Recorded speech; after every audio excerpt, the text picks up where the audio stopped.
This coffin seems to defy logic. No visible openings, no way in or out, and yet, inside lies Lady Tut, a mysterious woman from ancient Egypt, perfectly preserved even after 3,000 years. How did she get there? It was the third intermediate period in Egypt, a time between great dynasties. Pharaohs wore the blue crowns. Priests in Thebes were almost as powerful as kings. Markets were filled with the cries of merchants selling dates, papyrus, and precious perfumes. Lady Tut was in her late 30s or early 40s, old age by Egyptian standards of that time.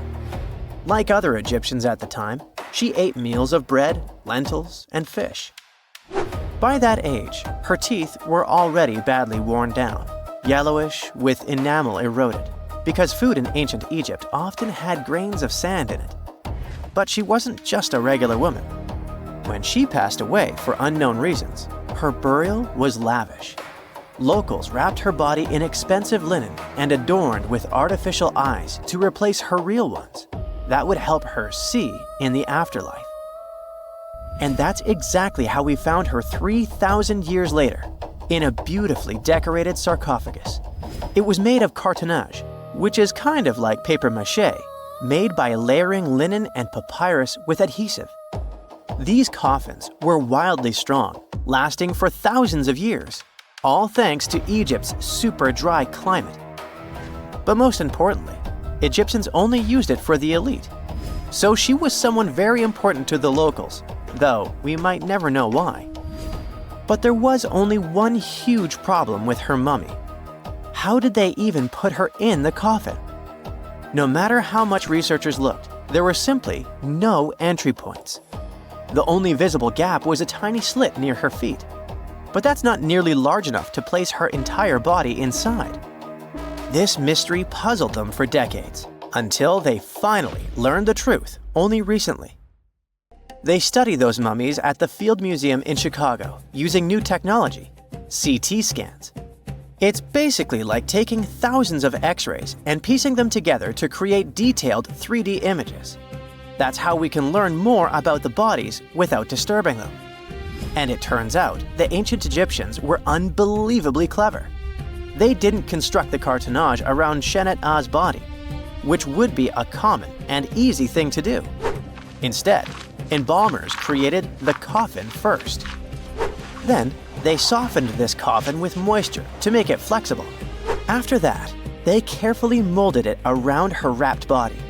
They did cut a slit along the back of the coffin to do that, but then they laced it up like a corset, so it seemed like there were no openings. Finally, they secured a wooden panel at her feet to keep everything in place. That's where the tiny slit came from. Usually, the insides were removed and put in jars, symbolically guarded by the 4 sons of Horus. Egyptians believed that the deceased would need all that stuff once they got into the afterlife. They also thought it would help preserve the body for ages, which, as we can see, worked amazingly well. Thanks to their beliefs, we now have mummies as time capsules. Each son of Horus was supposed to protect each of the specific body parts. The human-headed Imseti for the liver, the baboon-headed Hapi for the lungs, the jackal-headed Dalmatef for the stomach, and the falcon-headed Kebis Senuv for the intestines. It's crazy how much effort the embalmers put into their job, especially in Lady Tut. They wanted to make sure her body remains untouched and the sarcophagus would be perfect for her. You can't help but wonder, who was she if she mattered so much? The ancient Egyptians literally viewed the afterlife as modern retirement planning. You're not just passing away, you gotta prepare yourself for it. Prepare the body, eyes to see, and so on. And the richer or more important you were, the better your afterlife would be. But Tut wasn't the only fascinating mummy they studied. They also decided to scan Harwa, an Egyptian man who lived around the same time. Judging by the mummy, he also had a high social status. His mummy revealed no signs of hard labor and his teeth were well kept, which means he enjoyed some high-quality food without tons of sand in it. Some fellas got lucky both in life and after it. but there were many mysterious mummies throughout history. One of them is King Tut, also known as Lady Di. The story of her began in 1968. Some workers near Changsha, China were digging an air raid shelter for a hospital.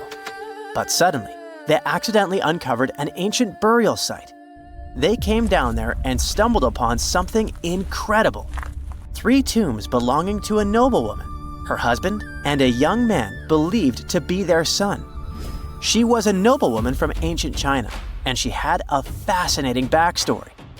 She lived over 2,000 years ago during the Western Han Dynasty. She was married to Li Kang, a guy who served as chancellor to the Changsha Kingdom, a high-ranking official.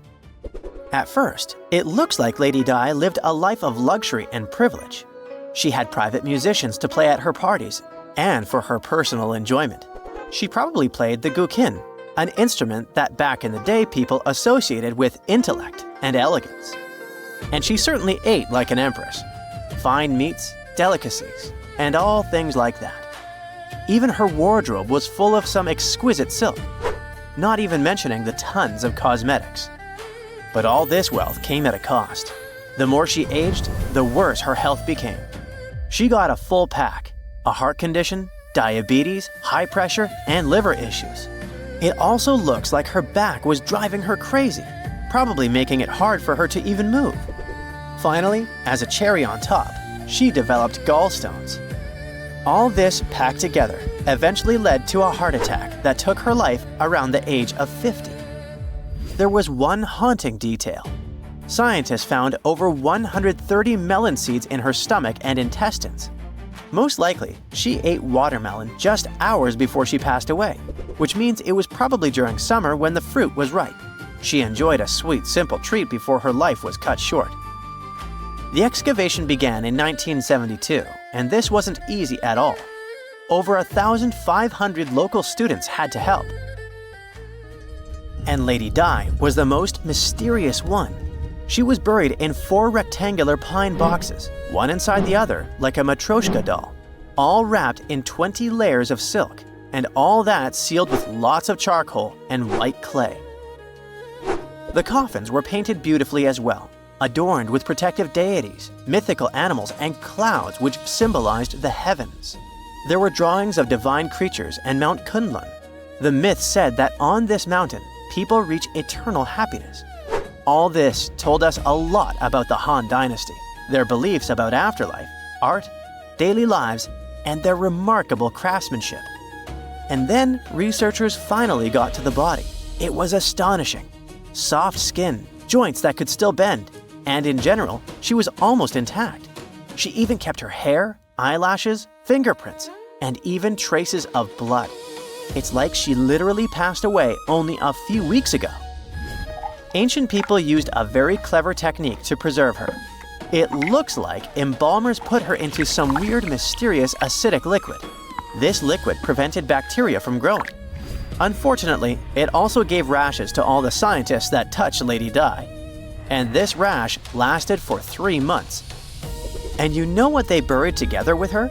Over 1,400 artifacts, mostly personal stuff like silk clothes, cosmetics, and musical instruments. Even food, grains, meats, wine, and pastries. There were also 162 carved wooden figurines of various servants and musicians. It's possible that they were either just there to service her even in the afterlife, or maybe based on her actual servants. It's 1898, and you're taking part in excavations in Saqqara. This place, not far away from Cairo, is full of ancient tombs and pyramids. You're in your Indiana Jones mood and hope to find something really phenomenal to become famous. Gold, manuscripts, treasure maps, mummies of famous pharaohs. Wait, a wooden bird? You're really disappointed as it looks like a regular toy. An old one, but still. Little do you know that years later, someone would propose that your bird was actually an ancient monoplane. So the artifact, nicknamed the Saqqara bird, is made of a sycamore tree. The birdie has a wingspan of just 7 inches and weighs around 40 grams. A perfect original souvenir from Egypt, I would say. It's over 2,000 years old and looks pretty plain, without any carvings of feathers or other intricate ornaments. It has a beak and eyes, though, which makes our find look like a hawk, the emblem of the deity Horus. Its tail is rather unusual as it's squared, looks weirdly upright, and it seems like the sunken part of it was the place for a now missing piece. Humans love solving a good mystery, so there have been several attempts to explain the use of the birdie. First, quite simply, is that it was a ceremonial object. The second idea is that it was a toy for a child from some well-off family. It could have been some sort of boomerang, which was a popular concept in ancient Egypt. Then there was a theory that the bird had been used as a weather vane. But this one has been debunked as the figure doesn't have any holes or markings, except for the one made at the museum in Cairo to fix the exhibit on a stick. So there was no way to hang it in the past. Almost a century after the bird was found, Egyptologist Dr. Khalil Masiha proposed a new theory that it could have been a model of a monoplane. He believed the bird was missing a horizontal tailplane. Otherwise, it had its wings set at a right angle, similar to that of modern planes. It could have worked to generate the aerodynamic lift necessary for flights. Dr. Masiha also claimed that it was common at that time to place miniature models of technological inventions in tombs. So, did the ancient Egyptians really invent the plane in 200 BCE? That would make the Wright brothers, who are considered the inventors of aviation, really upset. They made one of their first flights only in 1903. There's just one way to know for sure, and that is to test the model. But you know, the ancient museum in Cairo would unlikely let one of their cherished exhibits fly around like a toy. That's why glider designer Martin Gregory built a similar model, this time of balsa wood, and concluded that even with the missing tailplane, the plane wasn't much of a flyer. Case solved? Not really. This didn't sound convincing enough to the History Channel, so they invited an aerodynamics expert to build another replica of the bird. He tested it in weather conditions similar to those in Egypt and was impressed with the little plane's abilities. So, if they did invent the prototype of a plane back in the times of pharaohs, it would be a good example of an oupart. That's an out-of-place artifact, an object that's way ahead of its time in terms of technology or history. And the Saqqara bird isn't the only example of such a revolutionary concept.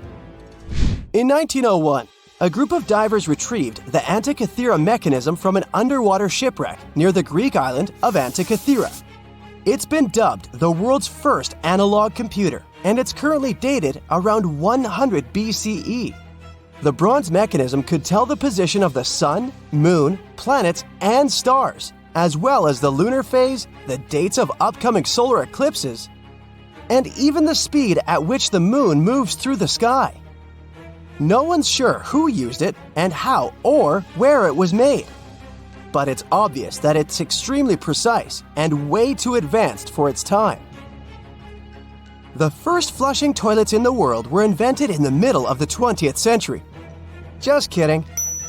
The ancient Minoans on the Mediterranean island of Crete and the Indus Valley civilization both came up with this brilliant invention at the same time, around 4,000 years ago. The plumbing and sanitation were so well done that no one managed to design anything better until 2,000 years later. One ancient Minoan lavatory was discovered at the Palace of Knossos. It looks like it had a wooden seat set over a tunnel that directed water from a rooftop reservoir to an underground sewer. Other varieties got water from jugs.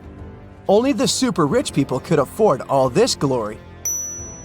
So if you wanted to shop for real estate back then, the flushing toilet would be a telltale sign you were in the rich neighborhood. Automated doors became a cool, seemingly new invention back in 1931. But the technology behind them is actually much older. Think the 1st century CE old. mathematician and engineer Heron of Alexandria came up with a hydraulic system to open and close temple doors. To bring it into action, you need to light a fire to produce heat. There was a brass pot under the fire, half filled with water. The inventor connected the brass pot to containers that acted as weights. When the fire was burning, the water moved into the containers. They went down and pulled the ropes. It was nothing like a supermarket door that opens in front of you before you even have time to think.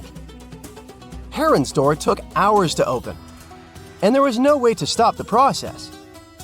That's why they only opened the doors once a day before people entered the temple, to add some mysticism at the temple during ceremonies. Spooky.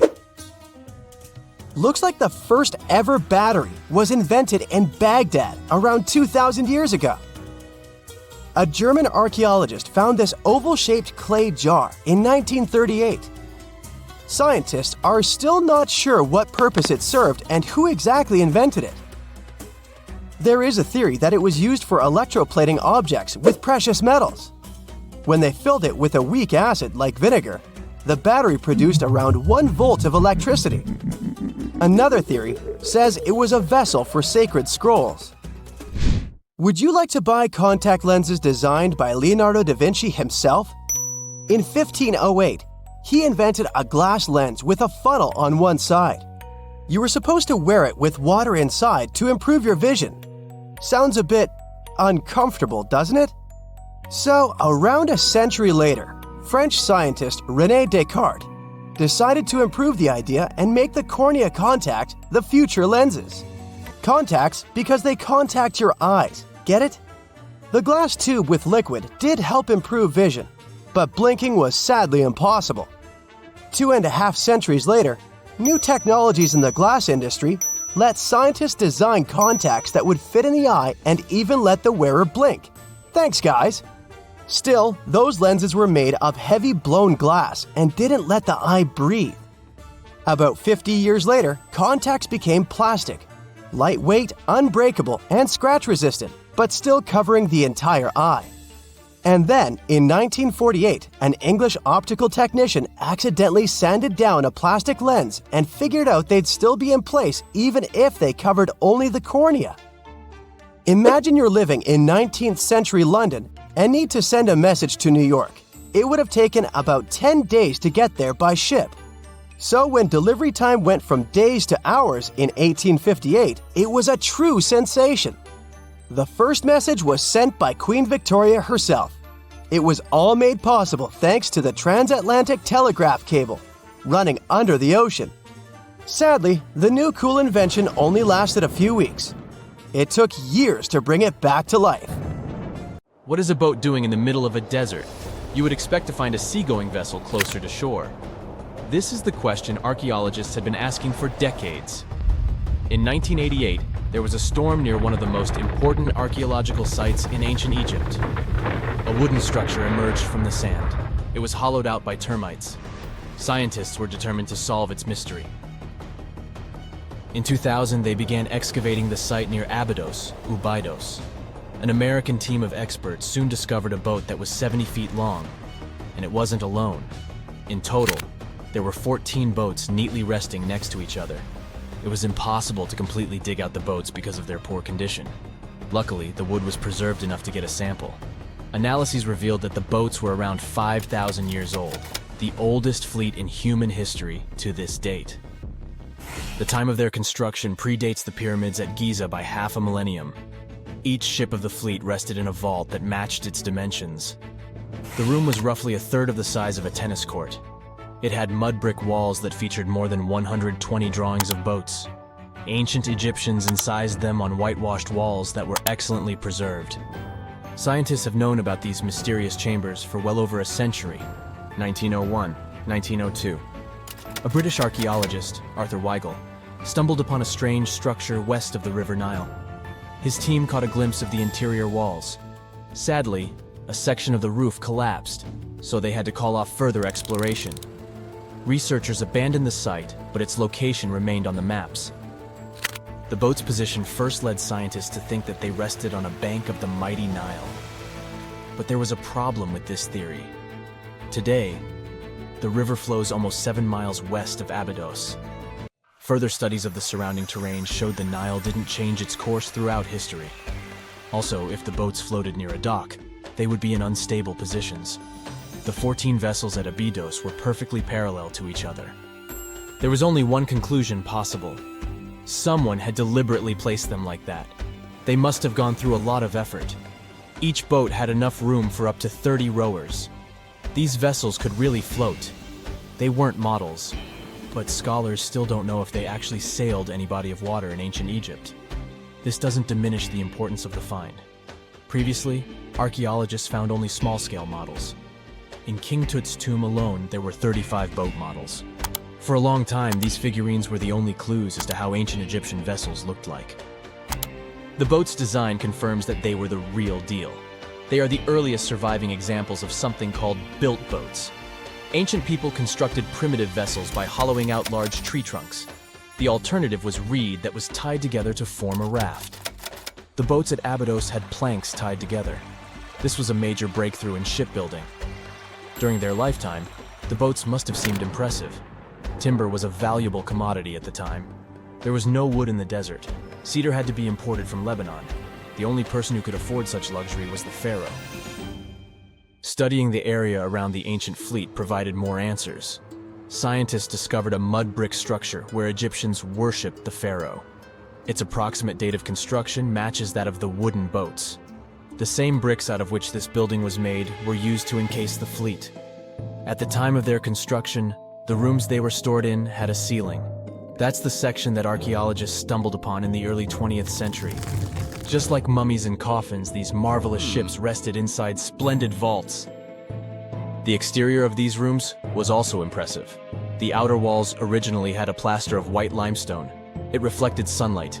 In the desert sun, the structure housing the boats must have shone from miles away. Ancient Egyptian builders used the same technique to cover the pyramids 500 years later. Today, their surface looks jagged, but it wasn't always like this. When they were constructed, the pyramids had a top layer of fine white limestone. Their surface was smooth and it gleamed in the sunlight. Instead of stairs, the outer layer of the pyramids was more of a sleek ramp. Archaeologists were left with one final question. Which pharaoh owned the fleet? The answer lay just a mile from the site. This is where the tomb of a pharaoh from the 5th dynasty rested, King Senwosret III. Its time and style of construction matched the ones of the chambers with boats. The very end of his rule might explain how the boats ended up in the middle of the desert. The pharaoh probably passed away in northern Egypt. Then his body was transported down the Nile to Abydos in a marvelous procession of decorated boats. The vessels were later lowered to chambers near the final resting place of their owner. This had a symbolic meaning. In the ancient Egyptians' belief system, ships played a key role. Their supreme deity was Ra. He traveled through the sky during the day in the form of the sun. At nighttime, he sailed through the netherworld in a solar boat. The pharaoh identified himself with Ra. That's why he needed boats in the afterlife.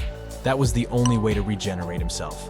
Just as the sun rises every day above the horizon. This belief existed for thousands of years. The more famous Pharaoh Khufu also had a ship. Scientists found it in 1954 next to his pyramid at Giza. It is some 4 centuries younger than the fleet at Abydos, but Khufu's ship was almost 2 times longer. The Great Pyramid of Giza and King Tut's tomb are some of the most famous archaeological finds in Egypt. But there are many more secrets hiding beneath the endless sands of the Sahara Desert. Recently, 2020, archaeologists found a lost city there. They have labeled it as the most important discovery since King Tut's tomb, 1922. The city of Aten is some 3,000 years old. Historians hope it will give them a unique insight into the everyday life of ancient Egyptians. The famous archaeologist and Egyptologist Zahi Hawass proclaimed the site a lost golden city. Aten sits some 300 miles south of Egypt's capital, Cairo. It is close to the famous Valley of the Kings. Archaeologists first found sections of mud brick walls that spread out in all directions. They discovered complete rooms with tools of everyday life inside. The research team unearthed a bakery, a residential neighborhood, and an administrative district. They all date back to the time when the Egyptian civilization was the wealthiest in its long history. They were also the first to make objects from iron. In 1911, scientists found a set of iron beads near a village in Lower Egypt, El Girza. These are the earliest known iron artifacts. The discovery is literally out of this world. Ancient people made them by beating into shape a piece of a meteorite. The 9 beads were once part of an ornate necklace. They are now blackened and corroded, which is perfectly normal for a piece of jewelry that is over 5,000 years old. They consist of an iron-nickel alloy. Researchers were impressed by the skill of ancient jewelers who processed the beads. Their craftsmanship is more impressive when you think that they didn't know the stellar origins of the material. The Great Pyramid of Giza also has a remarkable feature. An international research group investigated the electromagnetic response of the structure to radio waves. They found that the pyramid has the ability to concentrate electromagnetic energy inside it. This occurred inside its chambers as well as under the pyramid's base. It contains an underground, unfinished chamber. It seems that the electromagnetic response is connected with the properties of limestone, the Great Pyramid's main building material. The research results might have a practical application. The way solar cells and nanosensors function could be improved by this remarkable find. X-rays are a type of invisible radiation that can pass through our bodies and objects. They're very important in the field of medicine because they allow doctors to see inside our bodies without having to perform surgery. Now, let's dive into how X-rays work. They're a kind of electromagnetic radiation, just like light or radio waves. However, they have much higher energy than light, which makes them able to go through objects that light cannot. Imagine you have a powerful flashlight. If you try to shine it through a wall, the light won't go through because the wall is too thick. But these rays have enough energy to go through walls and even our bodies. The discovery of X-rays happened by accident in the late 19th century. A scientist was experimenting with cathode rays, which are a type of radiation.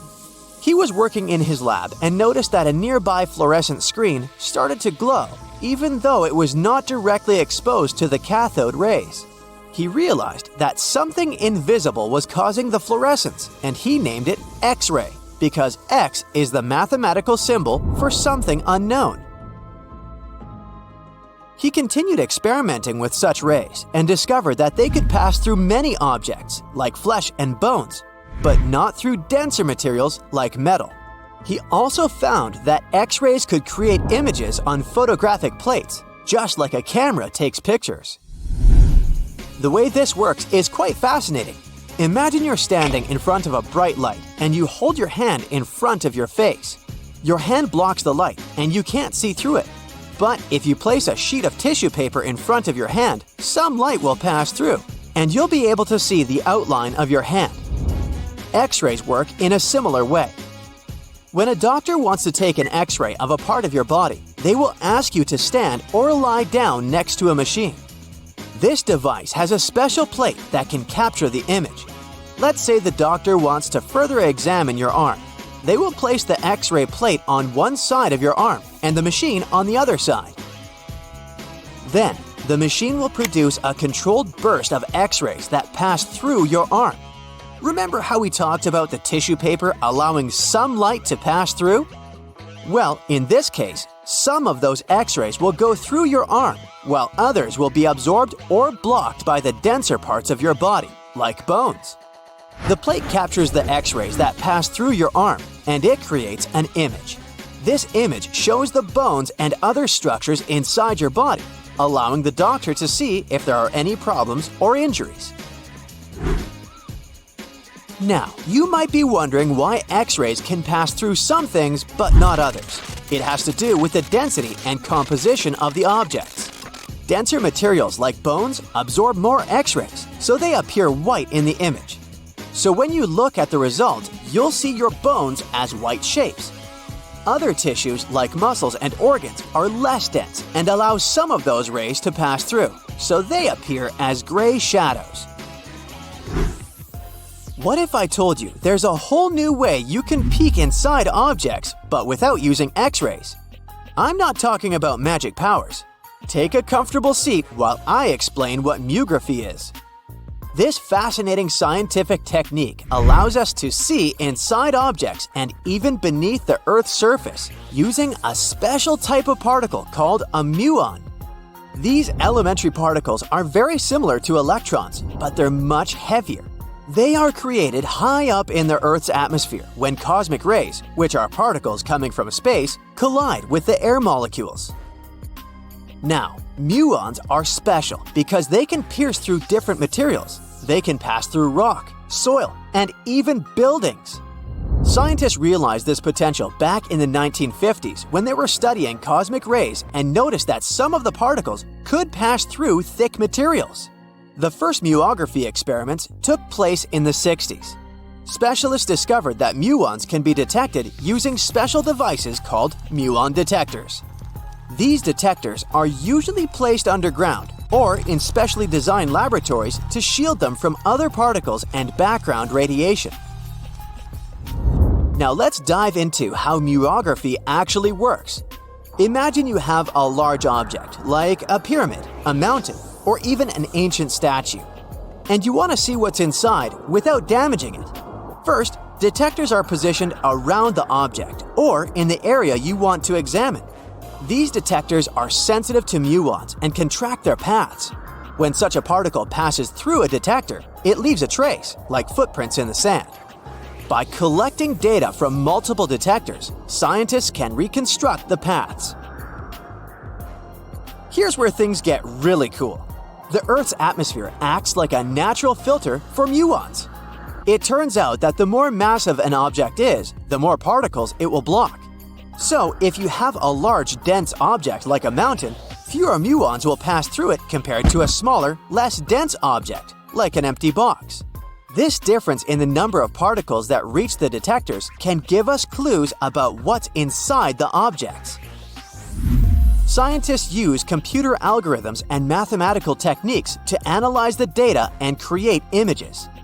These images represent the density distribution of the object being studied. It's like creating a map that shows where the densest areas are and where there's gaps inside the object.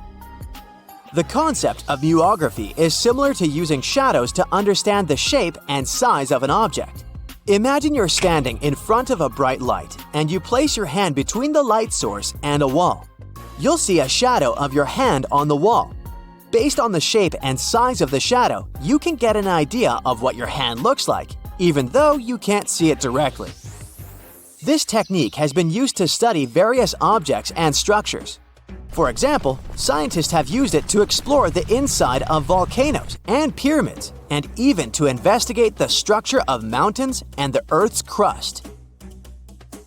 With the help of this amazing technique, scientists have now uncovered new information about the Great Pyramid of Giza.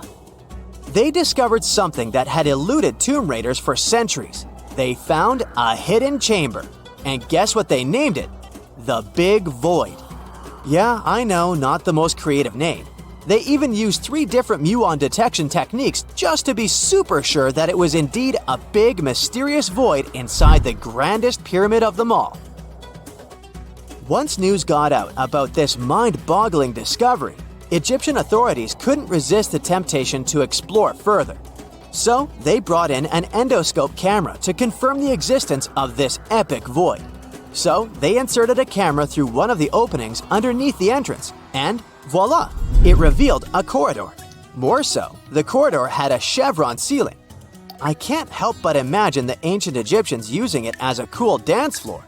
Another team of scientists decided to take another shot at scanning this newfound void. According to them, the Great Pyramid of Giza is a pioneer in the pyramid game. It used a technique called chevron to cover internal structures and keep them from collapsing. Now, why did the ancient Egyptians build this corridor and the grand void it leads to? One theory suggests that the corridor was built to relieve pressure inside the pyramid. Another theory says that the void could be a result of the pyramid's construction process. It could have been an internal ramp used to move roof blocks into position, and then it was left there or filled loosely with rubble. According to other enthusiastic explorers, there might be another burial chamber waiting to be discovered. They believe that the pyramids were built with a dash of randomness in the construction process. As the builders worked their magic, they realized that some chambers wouldn't be able to handle the weight of a majestic sarcophagus. So they made adjustments on the fly, creating new plans as they went along. Egyptologists have been digging around every inch of the Great Pyramid for ages. Yet somehow, they overlooked this stunning pink granite bathtub buried a few miles next to it. And here's the deal. This mysterious oval tube lying next to the Khufu pyramid for years may provide evidence that the Egyptians built the pyramids not only for monumental purposes, but also to generate electricity, experimenting with it long before Alessandro Volta and Thomas Edison. The Giza Plateau is famous for its three pyramids, Khufu, Khafre, and Menkaure. But there are also two smaller foundations next to them, the unfinished North Pyramid of Zayat el-Aryan and the Layer Pyramid. Some researchers say these buildings were never finished, while others think they were destroyed for more mysterious reasons. One of these reasons might have to do with the original usage of the Giza pyramids, the idea that they were used as an electricity generator. To connect these dots, we need to go back to the beginning of the 20th century. That's when an Italian architect and Egyptologist named Alessandro Barsanti decided to examine the Zayat el-Aryan pyramid. Near the site, he noticed something unusual: scattered granite fragments. To a casual passerby, these might have seemed insignificant, but Barsanti recognized the signs. You see, ancient Egyptians often used sites to prepare stones before transporting them to their final destinations. The fact that there was granite on the ground intrigued him. Granite was a more expensive material than the limestone typically used for pyramids, which suggested that it might have been intended for an important and possibly hidden structure. At a depth of 68 feet, they encountered a huge pink granite block. He kept going with the excavations, and they revealed ancient inscriptions carved into the stones. They sent the drawing to experts, but no one could decipher what they meant. Were they instruction sets to something? That's when Barsanti made his biggest discovery. He found an oval-shaped vat carved from pink granite and polished to a mirror-like finish. The thing is, the vat had been carefully sealed. When they opened it, they found a thin black residue along the walls. I'm thinking something in the lines of a black oily substance. This discovery raised many questions for him. It didn't make sense to him that ancient Egyptians would go above and beyond to seal and protect this strange vat. By 1911, Barsanti had to abandon his effort to figure out what was the deal with that mysterious pit. But his findings intrigued researchers all over the world, and they've got their own opinions about it. One of these modern theories suggests that the other pyramids could have been used as a part of a bigger whole. It suggests that the Khufu pyramid was actually used as a water pump designed to irrigate the desert area.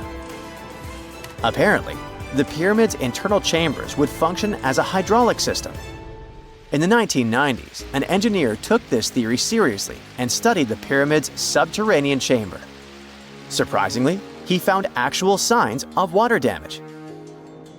Apparently, the pyramid generated powerful compression waves, aka pulses, that could create electricity. This raised an important question. Could the ancient Egyptians have used the pyramids as a generator in order to produce electricity? On paper, that was proven to be possible, but hey, agreeing on the original use of the pyramids is probably one of the most difficult things in the world. So, we're still not 100% sure about this. Apart from that, Egypt is a playground for important discoveries regarding humanity's past. I mean, scientists have just discovered what looks like a cosmic command center, similar to that room from the Doctor Strange movies. They discovered an L-shaped astronomical observatory, measuring around 9,000 square feet, dating back to the 6th century BCE. Definitely the first and largest of its kind from that era. The mud brick structure housed tools used for calculating dates related to ancient Egyptian rites, royal coronations, and agricultural plans. This observatory is located in the archaeological site known as the Temple of Phuto, just 50 miles east of Alexandria. It's pretty impressive. The structure was designed so that you'd get inside the room through an east-facing entrance. This way, you'd get to see the sunrise. Once inside, you'd find a pretty huge shadow clock, used to tell time by tracking the movement of shadows inside the room. This variant of a sundial clock was nearly 16 feet long. That was quite an exciting discovery. Another interesting one was that scientists and Egyptologists have discovered the first ever pregnant mummy. Now, even if we know quite a lot about mummification processes, we keep making discoveries that open new doors into the lives of ancient Egyptians. It took so long for someone to find out this mummy was expecting at the time she was embalmed because she was placed in a male's coffin. More specifically, a male priest. Historians say that during the 19th century, a lot of traders mixed coffins up in order to sell them. Yes, that means they opened them and switched mummies to please their buyers. It was a complete surprise because they were hoping to study more about ancient health issues when they opened this coffin up. But they had another special research on their hands: prenatal practices in ancient Egypt. This mummified woman, who lived about 2,000 years ago, was from 20 to 30 years old when she passed away. She was found in Thebes, and her remains were incredibly well preserved. You see, mummification recipes varied across Egypt. In this woman's case, researchers could tell she was a member of the high society since she was buried with special amulets. But since mummification methodologies differed so much between cities and time periods, they still have to dig further to understand why she was embalmed along with her baby. Speaking of mummies, scientists were digging up a final resting place in Saqqara, also in Egypt, and they unearthed two embalming workshops.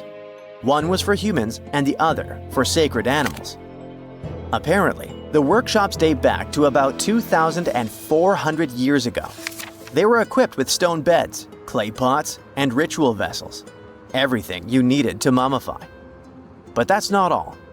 Archaeologists also stumbled upon cheese stored in jars behind tombs that were over 3,000 years old. Yep, cheese. This shows that the ancient Egyptians were pretty savvy when it came to preserving food, too. They knew how to store stuff for the long haul, not just the mummies. It really shows how they applied their preservation skills to both food and bodies, giving us a glimpse into their impressive technological know-how. Scientists have also found one of Egypt's oldest complete mummies, and to their surprise, it was completely covered in gold. You see, Egyptian mummies covered in gold are already a rare thing, but they weren't expecting it to be the oldest one ever found. The mummy was quite well preserved, and they could identify that it was the remains of a wealthy man called Hekashepes. Many symbols show that he was important and wealthy, like the band he wore on his head and the bracelet on his chest. He was also dressed in a tunic wrapped with a belt, which was a way to preserve the good appearance of a person after they passed away. To reveal it, they had to open the final resting place with mortar. Basically, it was like they were opening a time machine, just as the ancient Egyptians did 4,300 years ago. If you think about it, it's almost like entering a time capsule. Enough about mummies. Scientists also found something very exciting hovering above the pyramids. They had to use a fancy top-notch radar known as LARID, aka Low Altitude Long Range Ionospheric Radar, which can see these invisible waves far away into the sky. LARID helped them discover giant plasma bubbles floating in the air above the pyramids. These bubbles are called plasma bubbles, and they wreak havoc on modern technologies. I mean, they can disrupt GPS and phone signals for hundreds of kilometers in diameter from where they're located. These bubbles are massive, sometimes as big as cities, and they're caused by the sudden depletion of charged particles in the ionosphere. So, instead of spreading out evenly throughout the ionosphere, they stick together in this wave-like form. This was a pretty important discovery because it can help scientists understand how to prevent these waves from messing with our technology. Something strange is lurking beneath the sands of Giza, and scientists have no idea what it is. Archaeologists just found a hidden structure near the Great Pyramid using advanced ground scanning technology. What's inside? Nobody knows, but excavations are already underway. The Great Pyramid of Giza is one of the most famous monuments on Earth, but it doesn't stand alone. It's surrounded by an ancient necropolis, a massive royal graveyard filled with tombs and monuments. They belong to pharaohs, nobles, and other high-ranking officials. Most of these tombs are above the ground. They're called mastabas, rectangular, flat-roofed tombs built from limestone or mud brick, and they've been studied for decades. But from old movies, we know that these weren't simple graves. They have deep vertical shafts leading to underground burial chambers, where the past was sealed away for eternity. And recently, archaeologists found one curious empty space in the cemetery, a completely unexplored patch of ground. No mastabas, no visible ruins, nada. For years they ignored it, but between 2021 and 2023, they decided to investigate. They didn't dig though. Instead, they used a technology that kind of acts like X-rays for the ground. These radars let scientists see the secrets hidden there. And there was something hidden beneath the sand, something deliberately buried and forgotten. A two-part underground structure. One part was shallow and L-shaped. It's about 33 feet long and buried just 6.5 feet deep. But below that, a deeper, more mysterious anomaly, a structure completely different from anything else in the area. They called it a highly resistive anomaly, which means it's dense and solid, likely made of stone, sand, or even metal. And still, no one has a clue what's inside it. Now, it's clear that humans made the L shape. It wasn't formed by nature. And the shallower structure might have been an entrance to whatever is hidden below. But they only have some theories about what might be hidden there. It's also filled with sand and gravel. It was probably deliberately backfilled after its construction, perhaps to preserve this. Why? Well, we don't know yet. The archaeological team will need to excavate to understand what exactly this thing was and why it was built. The first guess is a lost burial chamber. Many tombs in Giza have underground burial sites, but most have clear surface markers. This one, for some reason, has nothing, but it could be one of them. The second guess is an ancient offering chapel. Egyptologists know that some chapels were built in this shape, but usually they were above ground, not buried like this. And finally, it might be something we've never seen before. If this turns out to be a new type of structure, it could rewrite what we know about the burials of pharaohs. The only way to know for sure is to dig it up, and that's exactly what's happening right now. Excavations are already underway. Archaeologists are racing against time to uncover the truth. But there's a real danger there too. Giza's fragile ancient structures need to be handled carefully. Otherwise, they could be damaged beyond repair. So all we can do is wait for the truth. Now, these tombs always held fascinating mysteries. Unfortunately, we'll never learn tons of these mysteries because of some relentless tomb robbers. Egyptian tombs were built to guard the bodies for eternity. But that absolutely didn't stop people from breaking in and stealing everything valuable inside. They've been bothering these ancient sites for thousands of years, starting way back in Pharaoh's times. Many of the most famous tombs, including those in Giza, Saqqara, and the Valley of the Kings, were looted. It was a common practice in ancient Egypt. And they were serious about this whole thing. They dug secret tunnels to bypass traps and walls, bribed or threatened tomb workers to get inside knowledge, cracked open sarcophagi to grab gold, jewelry, and artifacts. And by the time modern archaeologists got to most of these tombs, they had already been picked clean. The reigning pharaohs got tired of this infuriating nonsense. The Valley of the Kings, the famous burial ground of Egyptian royalty, was supposed to be the ultimate safe zone. Tombs were built deep underground, hidden in the desert. Passages were sealed with giant stone blocks. False doors and traps were added to confuse thieves. Even curses were written on the walls, warnings of horrible endings for anyone who dared to disturb the tomb, which is exactly where we got all those horror stories about mummies from. Spoiler alert, none of it worked. Most tombs in the Valley of the Kings were fully robbed within 100 years of being sealed. Even King Tutankhamun's tomb, one of the most famous in history, was broken into twice in ancient times. Some of them decided to try and fight back. The New Kingdom rulers built hidden unmarked tombs in a way that should have prevented the looters from finding them, but didn't work. Some pharaohs, like Ramses II, were moved in secret to prevent their bodies from being stolen. Nope, didn't matter. The grave robbers always won. That's because tomb raiders weren't just random thieves. They were skilled, organized, and well-connected. They knew exactly where to look.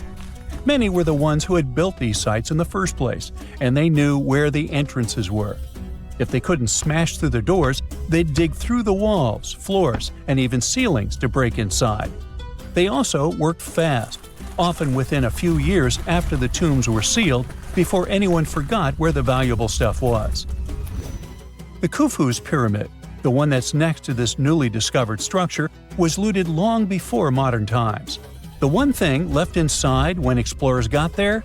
An empty granite box where the sarcophagus used to be. Unfortunately, it's not just about gold. History itself gets stolen during these raids. Ancient Egyptians wrote detailed records of what exactly and where they buried. So when archaeologists compare these lists to what's found, they can see what's missing, which is often everything valuable. Most artifacts don't end up in museums. They just disappear into private collections, where they can never be studied again. Which is, of course, completely unfair. In fact, a few countries have had enough and started passing laws to take historical artifacts back from private collectors. In Italy, if you own an ancient Roman artifact, you must prove you got it legally. China is actively hunting down stolen artifacts, and they must find ways to retrieve it back from the Western collectors. In Egypt, they passed new laws making it illegal for private citizens to own any ancient Egyptian artifacts at all. Other countries, like the US, the UK, Germany, or Switzerland, are completely fine with rich guys owning their history. The British Museum is built on looted things. European empires invaded half the planet and took whatever they wanted back home. Their museums are often full of such stolen artifacts, and unfortunately, they refuse to give most of them back. For example, the Rosetta Stone. It was taken from Egypt by Napoleon's army, then stolen again by the British after they beat the French. Egypt has been demanding to return for years, but they still can't get it back. Or the Parthenon marbles.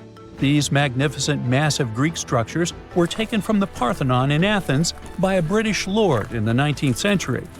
Greece has been begging for them back ever since, but the UK doesn't feel like it.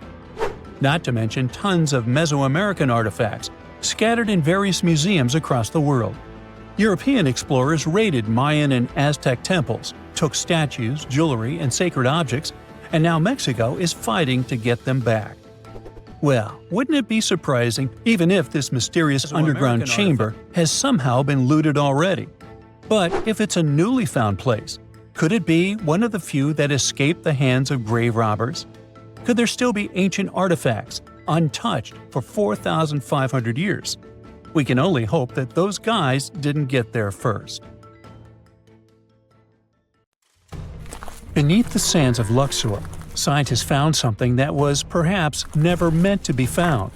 Over 1,000 decorated stone blocks that belonged to the ruined temple of a woman pharaoh.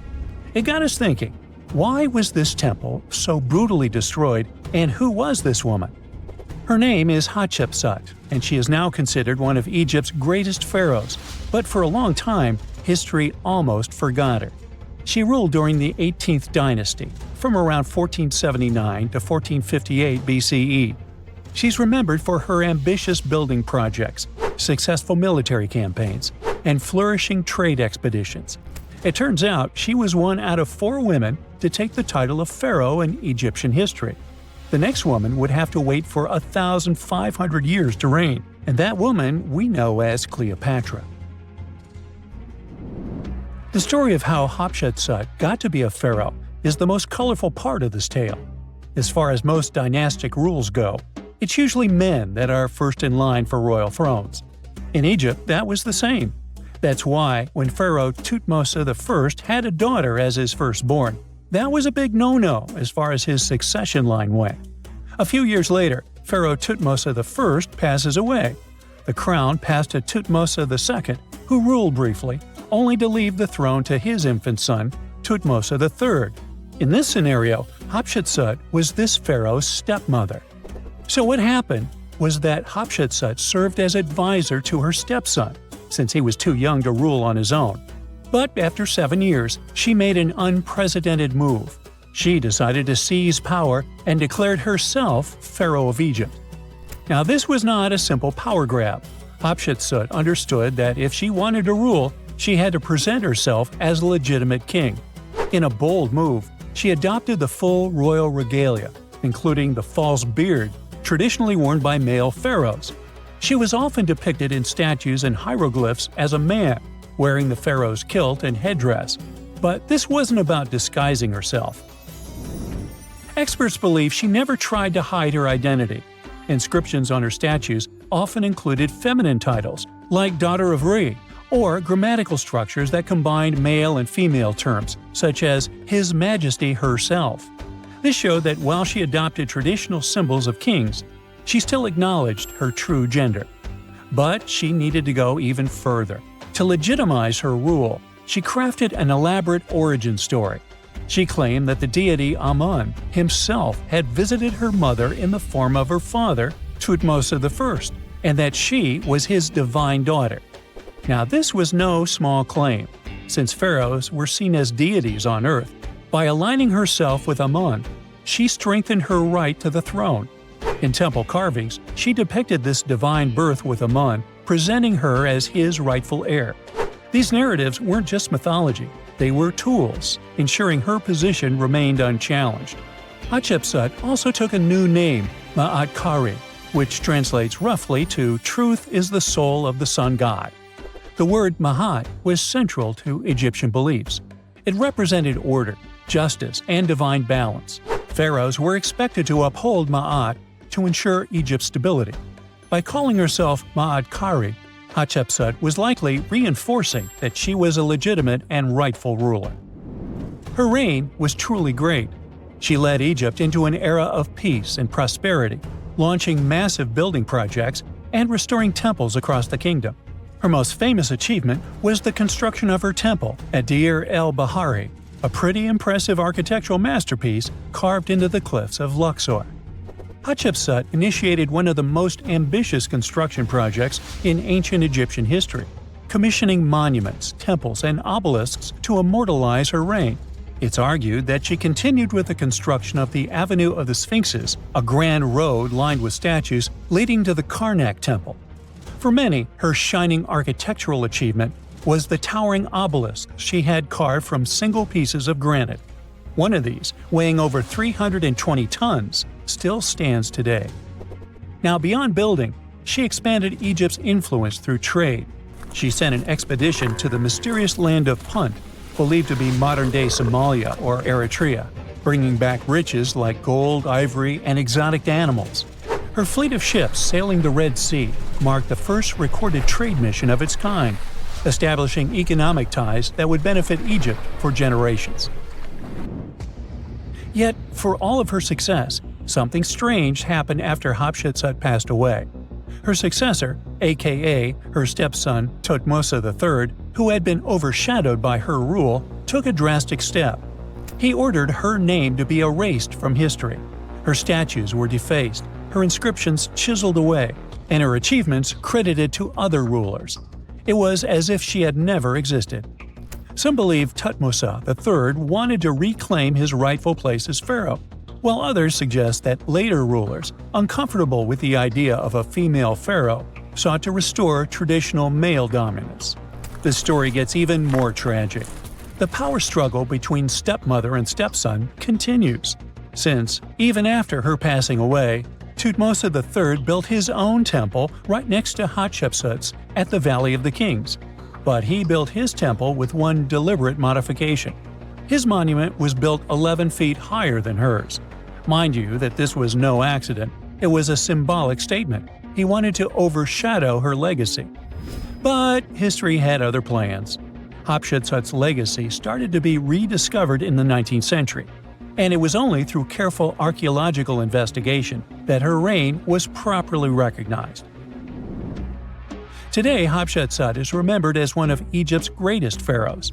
Her reign, once erased, has been reconstructed through constant archaeological discoveries, proving that her power and influence could not be so easily forgotten. Her resting place had been hidden in plain sight, her body removed from its original chamber in an effort to erase her from history. This final piece of evidence cemented her legacy, proving that even attempts to erase a pharaoh could not really do it. Hatshepsut's grand temple, Djeser-Djeseru, was a stunning architectural feat, designed to immortalize her reign and solidify her divine connection to Amun. But after her death, her successor, Thutmose III, launched that calculated effort to erase her legacy, and parts of her temple were dismantled. Historians still debate why. Was it a dynastic power move, an attempt to restore traditional male rule, or a bid to strengthen Thutmose III's claim to the throne? Maybe he was just a jerk. Whatever the reason, the destruction wasn't immediate. It happened decades after her death, suggesting it might not have been a personal revenge, but a broader political strategy. Yet, despite these efforts, her temple endures, and so does her story, a defiant echo of Egypt's first great female pharaoh. Let's travel through space and time to another place. Dashur, Egypt, is known to be home to several resting places of people from ancient Egypt. In the year 2017, scientists uncovered a long-lost pyramid. They quickly called the Ministry of Tourism and Antiquities because they suspected it was going to be a big deal. Unlike most pyramids that were found in the area, this one was completely sealed. Lifting the capstone was a delicate process. When they finally managed to open the pyramid, they expected to find an undisturbed chamber. Instead, it was chaos. The place had been looted, and the personal items of the person that had passed away were scattered all over. But in the middle of the wreckage, they found a chest. Using the latest scanning technology, they managed to read the damaged hieroglyphs on its surface. What they found was unbelievable. The name inscribed there was as clear as day: Princess Hatshepsut. Ooh. The discovery made in 2017 also opened up a lot of questions. After further analysis, scientists discovered the remains belonged to another Hatshepsut. It belonged to a princess that lived during Egypt's 13th dynasty. The fact that her resting place had been looted before it was sealed made scientists wonder, were these ancient people trying to hide something about this public figure? And why is there almost no record about her in ancient Egyptian history? Ooh, stay tuned. Wow! Scientists have found a lost city beneath Egypt's pyramids. And it's incredibly large, bigger than the biggest target you can imagine. Underground chambers, passageways, and vertical structures. Scientists have no idea what purposes they served. But let's start from the very beginning. Italian and Scottish scientists studying the Pyramid of Khafra discovered something that looked like secret tunnels under 3 pyramids. This find might change what we know about ancient Egypt. The expedition, called the Khafra Project, was led by Corrado Malunga from Pisa, Italy, and Filippo Biondi from the University of Strathclyde, Scotland. Their mission was to focus on exploring Khafra's pyramid, the second largest on the Giza Plateau. Scientists uncovered a massive structure beneath the Pyramid of Khafra. Could it be an ancient Egyptian underground city? The experts analyzed the data they had and came to the conclusion that 8 large vertical structures could be hiding beneath, possibly wells or shafts. They extend a staggering 6,500 feet across. Imagine placing 2.5 Burj Khalifas on the ground, one after another, and you get the sheer size of this find. These shafts also plunge nearly 2,000 feet underground. Some of the deepest underground stations in the world are located at a mere 380 feet underground or so. These cylindrical shafts are surrounded by spiral paths. Picture some old Gothic castle. They're connected to 2 giant, weirdly shaped chambers, Are those cubes? Or possibly bowls? Each of these chambers is likely more than 260 feet across. Now, even though we know about the structures now, no one has figured out their original purpose yet. Want to hear something even more shocking? Okay then, the team is almost sure that similar access points can be found under all 3 pyramids. In other words, all of them might be linked by a hidden system of underground tunnels, chambers, and passages. Even deeper, about 4,000 feet under the surface, there might be more unknown structures. And doesn't it add to the mystery? But the coolest news is that, according to some team members, these hidden structures near Giza pyramids could align with the legendary Halls of Amenti. In ancient Egyptian mythology, it's a place where people are believed to arrive when they're close to the end of their days. There, they are said to take a 3-day-long trial, facing their biggest fears. Now, how did scientists even discover these hidden spaces? To uncover them, researchers used 2 satellites positioned 420 miles above Earth. They sent radar signals to the Giza Plateau, and these signals generated detailed images, which were later compiled into a 3D model of the underground layout, including the newly detected shafts. Then, using synthetic aperture radar or SAR technology, which is a type of radar that can penetrate through stone, the team also spotted 5 small room-like structures hidden deep within the pyramid. One of these chambers contained a sarcophagus, which was once thought to be the tomb of Pharaoh Khafre. But now, scientists believe this was a mistake. The true burial site is likely to be elsewhere. In any case, these 5 hidden rooms were completely unknown before the scans. They seem to be arranged in the center of the pyramid and are linked to underground pathways leading somewhere below the structure. There's an opinion that these tunnels could lead to more hidden chambers and wells. Some of them might be around 4,500 years old. Wow! What if they help us solve ancient civilization mysteries? Preliminary data suggests that all this underground space can be much more than a few empty chambers. There might be many more hidden structures near the Giza pyramids. How come? Well, the thing is, the structure appears to include hollowed-out sections with spiral pathways leading even deeper underground. Refining the images hinting at this could reveal an extensive subterranean network. It might be a whole city hidden under the surface. Now, despite the excitement surrounding these findings, there are also a lot of people who don't believe in the existence of the underground city. They're skeptical about the archaeological discovery in Egypt due to the lack of peer-reviewed verification. That's why several archaeologists and radar experts have challenged the validity of the claims. They've explained that the technology used to make the discovery may not be advanced enough to produce such detailed underground imagery. According to them, the 5 smaller chambers found near the surface could be natural formations, since the area had had sacred significance long before the construction of the pyramids. Some experts have even dismissed the use of radar methods in this context altogether. They call these methods scientifically unproven and question their accuracy. The discovery has also reignited discussions about ancient Egyptian myths and the possibility of hidden texts lying somewhere beneath the Giza pyramids. The layout of the newly detected underground chambers shares similarities with mythological accounts of the Hall of Records, a rumored chamber that could preserve early Egyptian wisdom. If confirmed, these findings could significantly reshape the understanding of Egypt's sacred topography. Plus, this lost city beneath Egypt's pyramid could become physical evidence of previously unknown underground structures. That's why the Khafre project is super eager to begin excavating to confirm their findings. But getting approval from Egyptian authorities is a challenging process. The discoveries still need to undergo peer review before they are accepted by the academic community. By the way, this recent archaeological discovery in Egypt comes on the heels of another discovery involving a weird structure beneath the Royal Giza Cemetery, which researchers believe is unnatural in origin. Archaeologists use remote sensing techniques and uncovered a mysterious L-shaped structure underground in the Western Cemetery of Giza. This area is known to house burials of royal family members and high-ranking officials. Many of the tombs in the cemetery have above-ground mastabas, rectangular stone or mud brick structures with flat roofs. But there is an area in the center of the cemetery where there are no above-ground structures.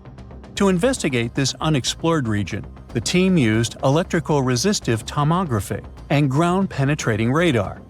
ERT works by sending electrical currents into the ground and measuring the resistance to detect remains. As for GPR, it sends radar into the ground and maps the structures based on the radar's return.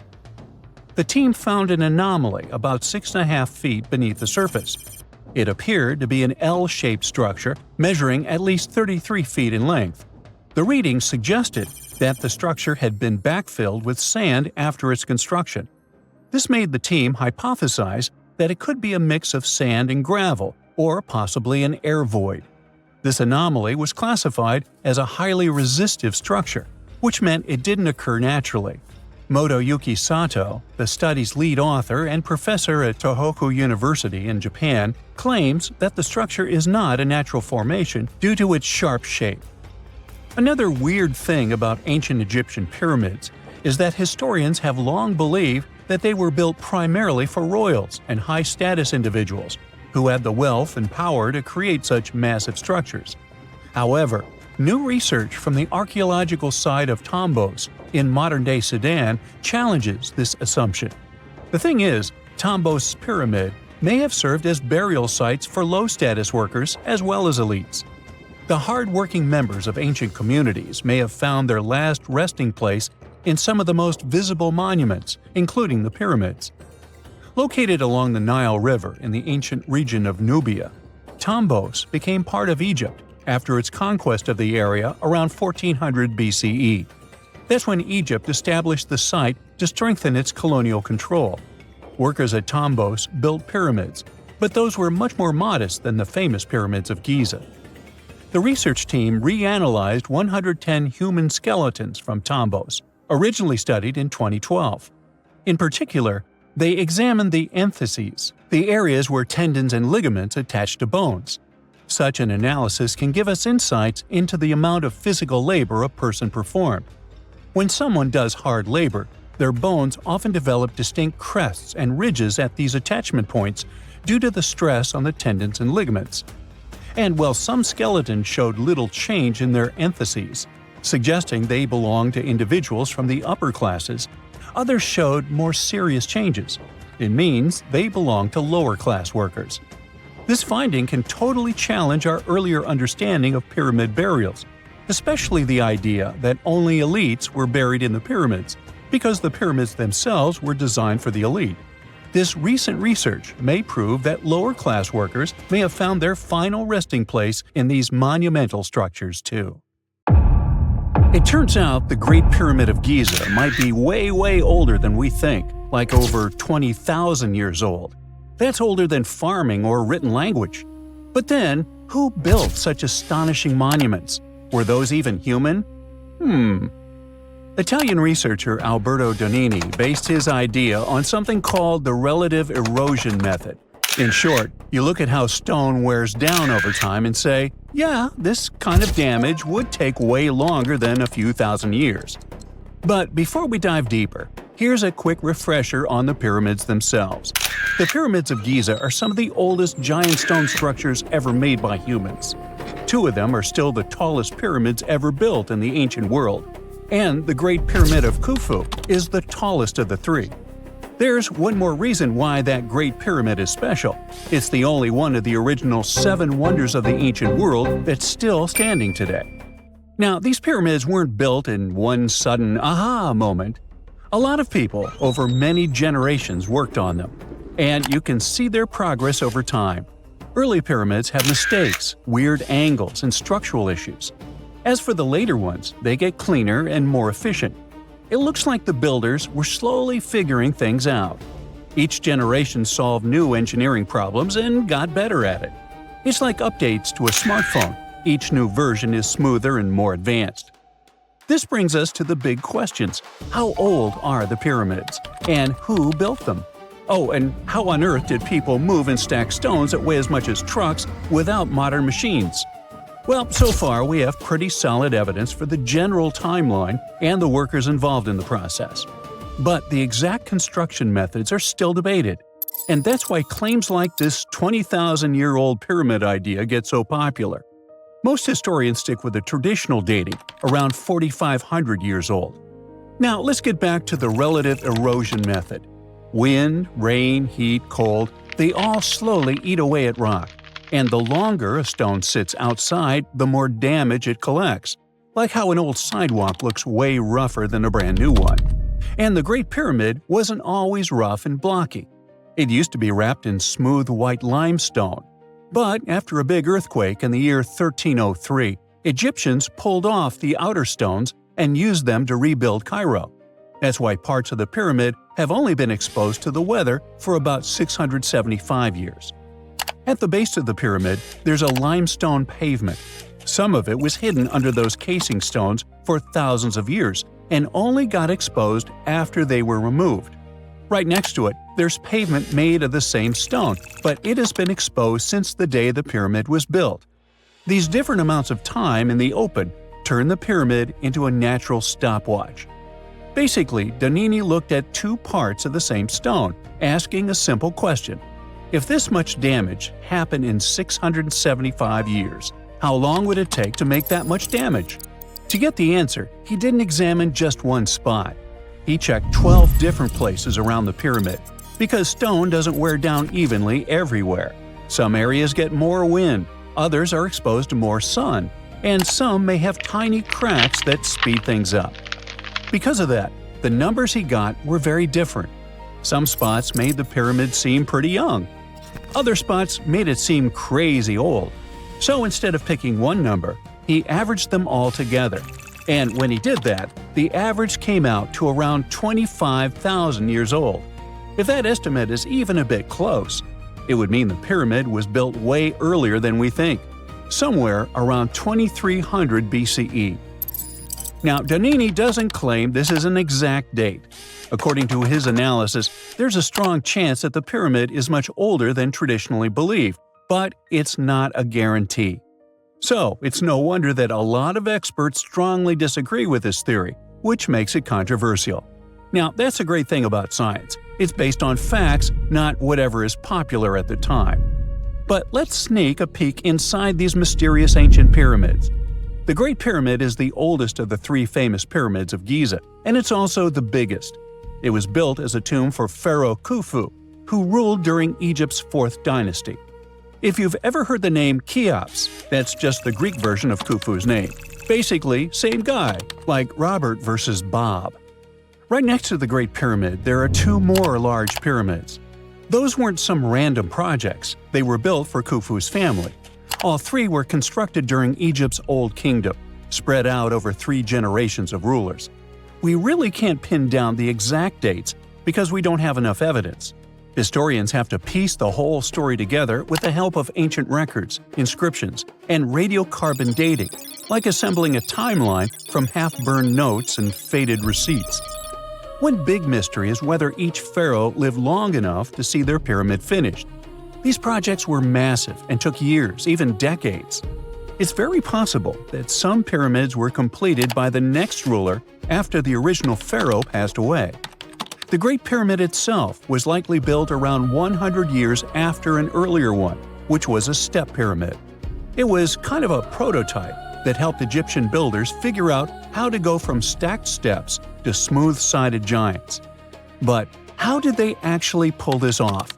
Because stacking millions of giant rocks into a perfectly shaped pyramid is not something you do when you're bored. First thing we should consider, nobody had really done this before. The older pyramid was more like a giant stone staircase, so cool, but very different. The pyramids at Giza were a whole new level. That's like going from building a shed to suddenly constructing a skyscraper and somehow not messing it up. For one thing, ancient Egypt had it pretty good back then. Every year the Nile flooded, and when the water went away, it left behind super fertile soil. In other words, they had tons of food, more than enough to keep people alive and feed a massive workforce. That extra food powered the pyramid project. The rulers figured out how to organize farming really well. They took that extra food and used it to support thousands of workers. Now, speaking of workers, some people likely worked on the pyramids full-time. Others were farmers who helped out when they weren't busy in the fields. Some people probably paid their taxes by doing labor. Plus, researchers found notes that showed a lot of day-to-day planning. During the wet season, Egyptians used shallow boats to float heavy stones closer to the site instead of dragging everything across land. So, the river was handling a lot of the heavy lifting. The real headache was getting those massive stones up. You just can't lift a multi-ton rock over your head and hope for the best. The defeat would be crushing. The builders had to use ramps. But if you build one long straight ramp from the ground all the way to the top of the pyramid, that ramp would be so huge it'd be like another pyramid. Like, congrats, you built the wrong pyramid first. So because of that, people came up with other ideas. Maybe the ramp wrapped around the outside, spiraling up like a parking garage. Or maybe the ramp was hidden inside the pyramid, which sounds cool and mysterious, but there's not great proof for it yet. What helped a lot was a discovery of an old stone quarry called Hatnub from the same time period. Archaeologists found a super steep ramp system that everyone used to think was impossible. It had holes for wooden posts on the sides, and workers probably used ropes and sleds to drag huge stone blocks uphill. Just imagine a group of people hauling a sled while looping ropes around posts for extra leverage. It's like ancient gym bros doing leg day non-stop. If the pyramid builders used something like that, it means the ramps didn't need to be massive. They could be way shorter and steeper. In any case, the mystery of the pyramids is far from solved. Maybe one day, someone will discover the rest of the tale.